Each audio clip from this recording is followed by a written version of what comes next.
Good morning, my fellow yogic travelers. I'm mighty glad to be alive today, and I hope that you are too as we continue to live, laugh, love, learn, linger, and live the life we love.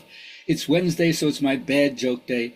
And you know, I love to make fun of my own culture, my own ethnicity. I hope you do the same. And it's not beneath me to do pee-pee and caca jokes. What can I say? You know, the divine is in everything, and if you can't handle that, you're not my audience. That's fine, it's okay. So these three old guys, they're talking about the problems they're having with going to the bathroom. And the first guy says, you know, I can hardly go and take any kind of pee. I sit there, I spank the lizard, I do what I can, and like dribbles, nothing comes out. It's horrible. And he says, yeah, you think that's bad? I can't go, I can't take a dump. I sit on the toilet, I strain, I've tried bran, I tried prune juice, everything I possibly can. And you know what comes out? Bupkas, nothing. The other guy says, yeah, well, I don't have that problem because like 7 o'clock in the morning, a flood of urine comes out of me like I'm a racehorse. I mean, it's so much you wouldn't believe. It could fill a tankard. It's like unbelievable. Yeah. And then at 8 o'clock, I take a bowel movement. Like you think I have like 5 different people inside of me getting rid of all the waste product. It's just unbelievable. And the two guys say, well, what's wrong with that? He says, well, I don't get out of bed until 9. Okay, let's moving on for the more elite people. Now, my disconfirming affirmations, we're getting right toward the end here. So I'm just going to give you a few more before I get back to my toxic positivity. Yeah, so people are really great as long as you don't get to know them. Ooh, give me a rim shot on that one. All right, so for my journaling people, where is your clarity second to none? And where do you choose not to see clearly? And how do you pay for that? Let me know where you think you're clear. Everybody's clear in some ways. And where do you choose not to see? Close your eyes. And how do you pay for that as long as you continue to choose not to see? All right. So my teacher, B.K. Iyengar, says that yoga teaches pliability in your capacity to learn from experience, which is true education, and not just be dependent upon information gleaned from books or notes that you've taken. It enables you to take care of your business in your daily life with ease and dispatch. Flowing through everything, no big deal. I always like to say your yoga class could be the hardest thing you do every single day. Everything else is a breeze after that.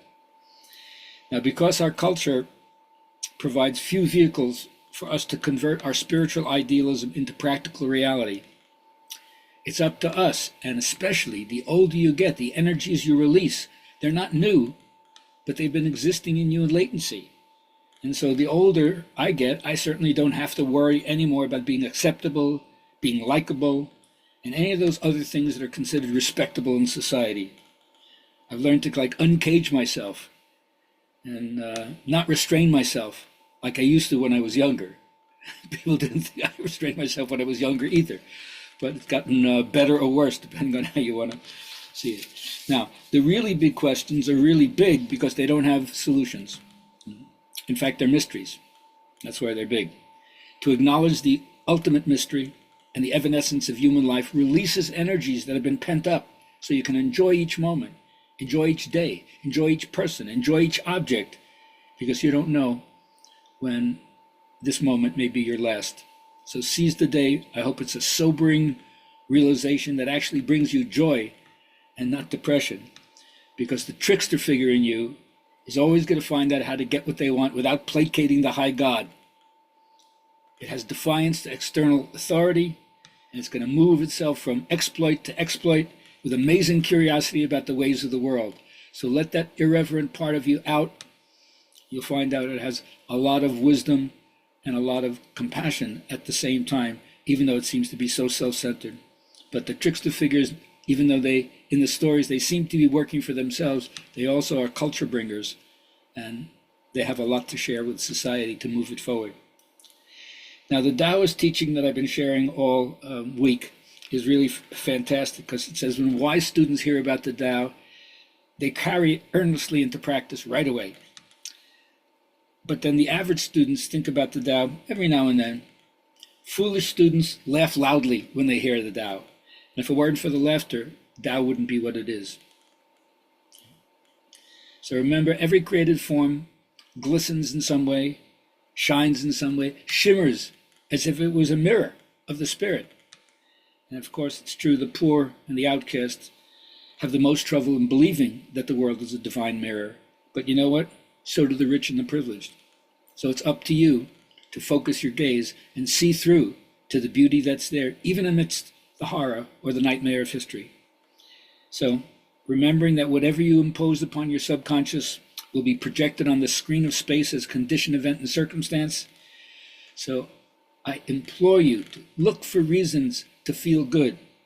Find something to be happy about in the moment.